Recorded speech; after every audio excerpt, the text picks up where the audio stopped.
بسم اللہ الرحمن الرحیم۔ السلام علیکم، ویلکم ٹو مائی چینل کہانیاں۔ ہر آنے والی نیو ویڈیو اپڈیٹس کے لیے چینل کو سبسکرائب کر کے بیل کو آن کر دیں تاکہ آنے والی نئی ویڈیو کی اپڈیٹڈ نوٹیفیکیشنز آپ کو وقت پر مل سکے۔ شکریہ۔ تو چلتے ہیں آج کی کہانی کے بقیہ حصے کی طرف، جو ایک خوفناک اور لرزرہ خیز موڑ پر پہنچ چکی ہے۔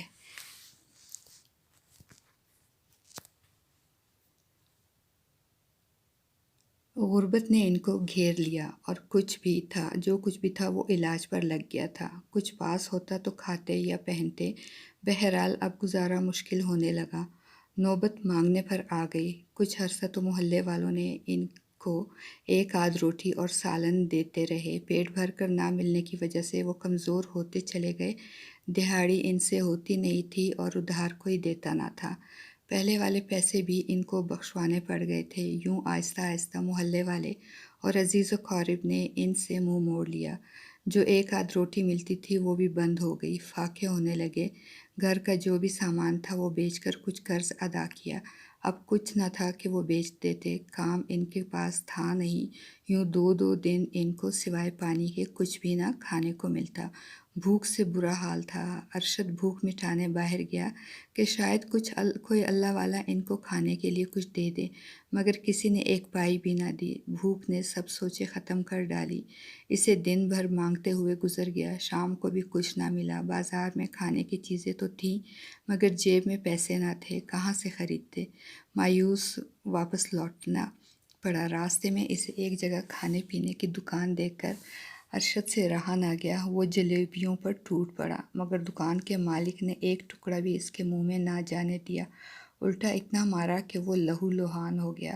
گرتا پڑتا وہ واپس گھر آنے لگا تو راستے میں اسے ایک مرا ہوا کتا ملا جو شاید کسی ٹرک کے نیچے آ گیا تھا اور اس کا جسم دو حصے ہو گیا تھا۔ اس کے اندرونی اعضاء دکھائی دے رہے تھے۔ وہ بدبو آ رہی تھی۔ کتے کے گوشت کو دیکھ کر اور بھوک کے مارے اس سے رہا نہ گیا اور اس نے اسی مردہ کتے کو بغل میں اٹھا کر چھپا لیا اور گھر لایا۔ فوراً اسے کڑھائی میں ڈالا اور چولہے پر رکھ دیا۔ آگ جلائی اور پانی میں کڑھائی میں ڈالا۔ منیر بھوک سے بے ہوش ہو چکا تھا اور کھانا مانگ رہا تھا۔ اس نے تیزی سے کتے کے گوشت کے آدھے بھنے ہوئے ٹکڑا اٹھایا اور اس کے منہ میں ڈال دیا اور وہ آہستہ آہستہ چبانے لگا اور حلق سے اتارنے لگا۔ گوشت کھانے سے اس کے اندر کچھ ہمت پیدا ہوئی اور وہ اٹھ کر بیٹھ گیا اور بھائی سے مزید گوشت مانگا۔ بھائی نے اسے تھوڑا صبر کرنے کو کہا مگر وہ نہ مانا، اور وہ مانتا بھی کیسے؟ 3 دن سے جو وہ بھوکا تھا، بھوک اس سے اب برداشت نہیں ہو رہی تھی۔ وہ تیزی سے اٹھا اور کڑھائی کو اتار لیا اور اس میں موجود کتے کے گوشت کو ہاتھ کی مدد سے کھانے لگا۔ گوشت بہت گرم تھا، جس سے اس کے ہاتھ جلائے، منہ بھی جل گیا، مگر وہ پاگلوں کی طرح کھانے لگا اور حرام جانور کے حرام گوشت کو ایسے کھا رہا تھا کہ جیسے وہ بکرے کا گوشت ہو۔ ارشد نے بھی اسے کتے کے گوشت کو جی بھر کر کھایا۔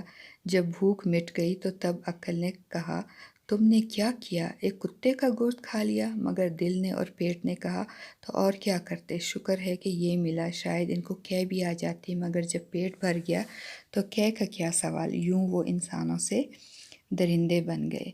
مرے ہوئے یا زندہ کتے یا مرغی، یوں جو بھی جاندار ان کو ملتا وہ بھوک سے کھانے لگتے اور اپنی بھوک کو مٹانے لگے۔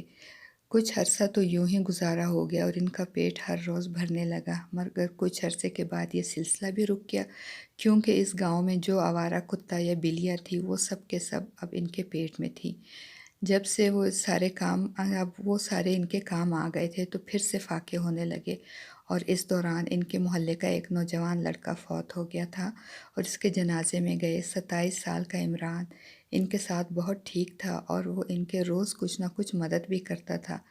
جب وہ آسرا بھی چلا گیا تو شام کو اسے دفنایا گیا اور دفناتے وقت تک قبر کے پاس ہی رہے۔ عمران کے مرنے کا دکھ سب سے زیادہ ارشد اور منیر کو تھا۔ وہ بہت روئے۔ بہرحال جب سارے واپس آنے لگے تو ان کو بھی ساتھ لے آئے اور وہ رات کا کھانا ان کو دیا۔ کافی دنوں بعد ان کو انسانی خوراک جو کہ انسان کھاتے تھے، یعنی کہ روٹی اور سالن ملا، اور ایک بار تو روٹی کو دیکھ کر بھائیوں کے آنسو روانہ ہو گئے، کیونکہ کافی عرصے سے وہ جانوروں کا حرام گوشت کھاتے رہے تھے اور اب ان کی عادت بن چکی تھی اور روٹی کھانے لگے تو روٹی نے ان کو مزہ نہ دیا، بلکہ ان کو روٹی کھا کر کیے آنے لگی اور ان کا پیٹ اس روٹی کو قبول ہی نہیں کر رہا تھا۔ ایسے لگ رہا تھا کہ جیسے روٹی ان کے لیے اجنبی یا کوئی حرام کھانا ہو۔ انہوں نے کوشش تو بہت کی مگر 2 نوالوں سے زیادہ نہ کھا سکے۔ وہ انسان ہو کر بھی اب انسانی غذا نہیں کھا پا رہے تھے۔ روٹی نے ان کو بالکل مزہ نہ دیا اور بھوک ویسی کی ویسی رہی۔ مجبوراً اٹھنا پڑا اور وہی کھانا جو کہ وہ روز کھاتے تھے اسے ہی ڈھونڈنا پڑا۔ مختلف گلیوں میں گھومتے اور گاؤں سے باہر کا بھی چکر لگایا کہ شاید کوئی کتا یا بلی مل جائے، مگر نہ ملا۔ وہ قبرستان میں آئے جو عام طور پر کتوں کا مسکن ہوتا ہے، مگر سارے قبرستان کا چپا چپا چھان مارا، کچھ نہ ملا۔ بھوک نے بھی ان کا برا حال کر دیا۔ چلنا بھی دوبر ہو گیا تھا تو اسی عمران کی قبر پر آ بیٹھے۔ جوں جوں ٹائم گزرتا جا رہا تھا بھوک کی شدت میں اضافہ ہونے لگا۔ کھانے کو کچھ بھی نہ تھا کہ وہ کھاتے، اتنی سکت بھی نہیں تھی کہ گھر چلے جاتے یا مزید گشت کرتے۔ سوچ سوچ کر پاگل ہونے لگے کہ کھانا کہاں سے ڈھونڈا جائے، مگر عقل میں کچھ نہ آیا۔ مجبوراً ہاتھوں سے اپنے آپ کو کاٹنے لگے۔ ارشد نے اپنے بازو پر کاٹا تو دانت جلد کو چیرتے ہوئے اندر گھس گئے اور خون اس کے منہ پر لگا تو ذائقہ اچھا لگا تو اس نے نکلنے والا سارا خون چوس لیا اور زبان پھیری بازو پر۔ دماغ نے کچھ کام کیا تو اس کے عقل میں ایک بھیانک منصوبہ آیا اور اس نے ہاتھوں سے عمران کی قبر کھودنی شروع کر دی۔ بھوک سے ہلنا بھی مشکل تھا، مگر جو ترکیب اس کے ذہن میں اپنا خون اور گوشت چاٹ کر آئی تھی اس پر عمل کرنا ضروری تھا۔ منیر نے بھی اپنے بھائی کی مدد کی۔ وہ کچھ نہ سمجھا کہ وہ کیوں قبر کھود رہا ہے، بس وہ اس کا ہاتھ بٹاتا رہا۔ ساری قبر کھود کر انہوں نے لاش کو باہر نکالا اور سائڈ پر رکھ کر قبر بند کر دی۔ اس کام میں ان کو کافی ٹائم لگا اور حلق سوکھ کر کانٹا بن گیا، پیٹ سکڑ گیا، ہلنے کی سکت نہ رہی۔ مجبوراً جیسے تیسے قبر بند کی اور مردہ عمران کو گھر لے آئے، اسے کاٹا، گوشت کی بوٹیاں بنائیں اور بھونا اور 4 دن بعد مردے کا سارا گوشت کھا گئے۔ یوں ان کو کھانے کا نیا ذریعہ مل گیا اور انہوں نے کم سے کم 2 سال تک مختلف مردوں، آوارہ کتوں، بلیوں کو کھایا تھا اور ان کا ٹائم اچھا گزرنے لگا۔ مردے کا کفن وہ لالچی دکانداروں کو سستے میں بیچ دیتے تھے، کچھ پیسے ملتے تو رکھ لیتے۔ جب کچھ پیسے جمع ہو گئے تو چھریاں اور ٹوکے اور کدال وغیرہ خرید لی، جو بچ گیا وہ نمک مرچیں لے لی اور کچھ کپڑے سلوا لیے۔ القصہ مختصر کہ 2 سال انہوں نے اسی طرح گزار دیے۔ مرنے والے تمام مردے رات کو قبرستان سے غائب کر دیتے اور اس کا گوشت کھا جاتے۔ مردے کی ہڈیاں وہ گھر میں صحن میں دفنا دیتے۔ انسانوں کے بھیس میں یہ بن جانے والے یہ درندے نہایت ہی چالاکی سے کام کرتے رہے۔ کسی کو کانوں کان کچھ خبر بھی نہ ہوئی کہ ان کے گاؤں میں کیا کھیل کھیلا جا رہا ہے۔ انسانی غذا سے ان کا کچھ بھی لینا دینا نہیں تھا۔ وہ اس غذا کی جانب آنکھ اٹھا کر بھی نہیں دیکھتے تھے کہ یہ ہے کیا، اور ان کا یہ کہنا تھا کہ کتے اور انسان کا گوشت بہت ہی لذیذ ہوتا ہے، ان کو اتنا مزہ دیتا ہے کہ وہ حلال جانوروں کی جانب آنکھ اٹھا کر بھی نہیں دیکھتے۔ انسان اور کتے کا گوشت حاصل کرنے کے لیے وہ کچھ بھی کر سکتے تھے۔ قسمت نے ان کا ساتھ دیا اور برابر اپنے کام میں بزی رہے اور کسی کو کانوں کان کچھ خبر نہ ہوئی۔ ایک بار وہ مردے کو لے کر رات کو گھر آئے اور اس کی ران کاٹی اور کھا کر سو گئے۔ محلے والوں میں سے چونکہ ایک بچہ تک بھی ان کے گھر نہیں آتا تھا، اس لیے وہ مردے کو ویسے ہی چارپائی پر ڈال دیتے اور اوپر کچھ کپڑا وغیرہ ڈال دیتے اور بے فکر ہو جاتے۔ خیر صبح ان کے گھر پڑوسیوں کا کتا گوشت کی بو سونگھ کر آیا تو ان کی نظر پڑ گئی۔ کتے کو دیکھ کر ان کے منہ میں پانی آیا۔ موٹا تازہ کتا ان کے سامنے تھا جس میں گوشت کی کافی مقدار تھی۔ وہ مردے کو چھوڑ کر کتے کی جانب لپکے۔ مردے کی دوسری بوٹیوں کی شکل میں چولہے پر پک رہی تھی، ان کو چھوڑ دیا چولہے پر ہی اور بھاگ کر کتے کے پیچھے نکل گئے۔ کتا آگے آگے اور یہ دونوں پیچھے پیچھے، اور دونوں احتیاط سے اسے پکڑنے کے لیے اس کے پیچھے ہو لیے۔ کتا تیزی سے بھاگتا مختلف گلیاں عبور کرتا گیا اور وہ بھی بھاگتے بھاگتے کتا کافی دور نکل گیا اور قبرستان میں آ گیا۔ مسلسل بھاگنے سے کتے کے منہ سے پسینہ پانی کی طرح بہنے لگا، مگر وہ اپنے پیچھے پڑے 2 انسانوں کے ہاتھ نہیں آنا چاہتا تھا، مگر بھاگ بھاگ کر اس کی ہمت جواب دے گئی اور وہ قبرستان میں اپنی تھکن سے نڈال ہو کر گر پڑا اور لمبے لمبے سانس لیتا ہوا سانس درست کرنے لگا۔ اس نے اپنے آپ کو اب انسانوں کے رحم و کرم پر چھوڑ دیا تھا۔ وہ یہ دیکھنے لگا کہ وہ اس کے ساتھ کرتے کیا ہے۔ ارشد اور منیر نے کتے کو گرتا ہوا دیکھ کر تیزی سے اس کی جانب لپکے اور کتے کو پکڑ کر اس کی گردن مروڑ دی۔ ان دونوں کے بھی سانس پھولے ہوئے تھے، مگر کتے کو دیکھ کر ان کی ساری تھکاوٹ دور ہو گئی اور وہ خواب و خیال میں اس کتے کے گوشت کو کھانے کا تصور کرنے لگے۔ کتا بغیر کوئی آواز پیدا کیے مر گیا۔ ان دونوں نے اسے ایک جگہ رکھا اور اس جگہ پر نشانی رکھ دی تاکہ رات کو اسے اٹھانے میں کوئی دقت نہ ہو۔ پڑوس میں کتے کی مالکن، جس نے کتے کو ان کے گھر آتے ہوئے دیکھا تھا، وہ کتے کو پکڑ کر گھر لانے کے لیے ان کے گھر گئی۔ کافی عرصے بعد وہ ان کے گھر میں داخل ہوئی تھی تو اسے ایک عجیب سی وحشت ہوئی، ڈر سا بھی لگ رہا تھا۔ اسے ایسا لگا جیسے اس گھر میں انسان نہیں ہوں بلکہ جن بھوت رہتے ہوں، مکڑیوں کی جگہ جگہ جالے، عجیب سی بدبو، اجڑا ہوا گھر، کوئی شے کدھر پڑی ہوئی تھی اور کوئی کدھر۔ صحن میں جگہ جگہ کھدا ہوا تھا۔ کھدے ہوئے صحن والی جگہ پر مکھیاں بنبنا رہی تھیں جیسے کہ ان کے اندر کوئی مردہ جانور ہو، اور بدبو بھی ویسے ہی اٹھ رہی تھی۔ اس نے ناک پر ہاتھ رکھ دیا اور بولی، کوئی ہے، کوئی ہے۔ 35 سالہ عشرت نے یہ فقرہ 3 مرتبہ کہا مگر اسے کوئی جواب نہ ملا۔ وہ اندر کمرے میں گئی تو کڑھائی میں گوشت پک رہا تھا اور وہاں سے بھی تیز بدبو پھیلی ہوئی تھی۔ اس کا وہاں رکنا مزید محال ہو گیا اور وہ تیزی سے باہر کو مڑی۔ مڑتے وقت اچانک اس کی نظر بائیں طرف پڑی ہوئی چارپائی پر پڑی جس میں کوئی وجود لپٹا ہوا پڑا تھا اور اس کے اوپر سفید رنگ کی لہو میں بھری ہوئی چادر پڑی ہوئی تھی۔ یہ دیکھ کر وہ خوف زدہ ہو گئی اور تیزی سے بھاگ کر گھر سے باہر گئی اور اپنے بھائی کو سارا ماجرا کہہ سنایا۔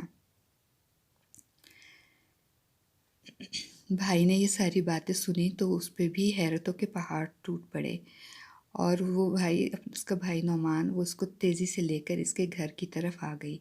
وہ دونوں جب گھر میں داخل ہوئے تو اس کے بھائی کو بھی خوف محسوس ہوا۔ اس نے عشرت کے ساتھ مل کر چادر ہٹائی اور جب اس نے چہرہ دیکھا تو ان کی سٹھی گم ہو گئی۔ حیرتوں کا پہاڑ ان پر ٹوٹ پڑا۔ مارے حیرانگی سے وہ بت کے بت بنے ہوئے کھڑے ہو گئے۔ سامنے والا وجود ان کے رشتہ دار ریحان کا تھا جو چند یوم قبل انتقال کر گیا تھا، اور وہ اب اسے منو مٹی تلے دفنا کر آئے تھے اور اس کا کل بھی ہو چکا تھا، مگر یہ یہاں کیسے؟ عشرت نے پوری چادر ہٹائی تو ایک بار پھر اس پر خوف کا غلبہ چھا گیا۔ دہشت سے اس کا جسم کانپنے لگا اور لہو رگوں میں منجمد ہونے لگا۔ اس کی دونوں ٹانگیں کٹی ہوئی تھی، پاس ہی ایک بڑا سا ٹوکا پڑا تھا اور خون آلود تھا۔ اس کا مطلب تھا کہ مردہ ریحان کی دونوں ٹانگیں اسی تیز دھار والے ٹوکے سے کاٹی گئی ہیں، اور یقیناً کڑھائی میں پکنے والا گوشت بھی ریحان کا ہی تھا اور باہر کھدے ہوئے صحن میں یقیناً اس کی ہڈیاں ہی ہوں گی۔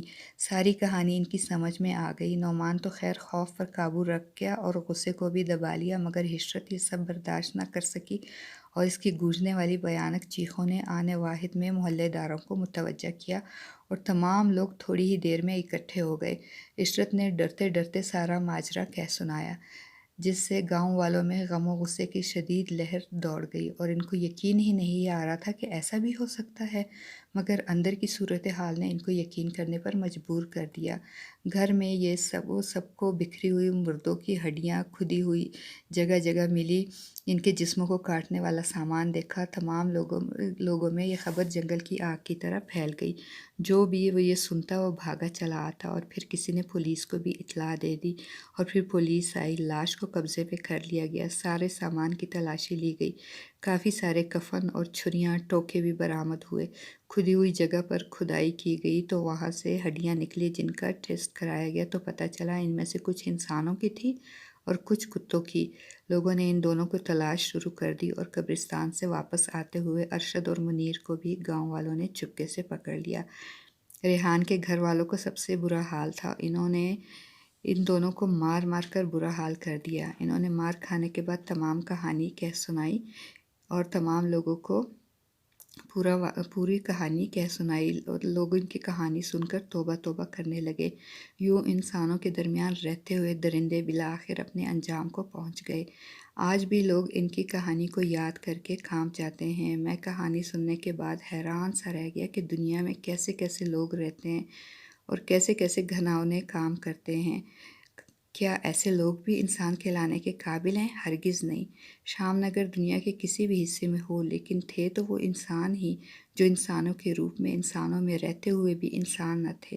امید ہے کہ میری آج کی کہانی آپ کو پسند آئی ہوگی۔ کہانی سننے کا شکریہ۔ کہانی پسند آئے تو کہانی کو لائک، چینل کو سبسکرائب اور کمنٹ کرنا نہ بھولیے۔ اپنا اور اپنے پیاروں کا بہت سارا خیال رکھیے۔ مجھے بھی دعاؤں میں یاد رکھیے۔ اللہ حافظ۔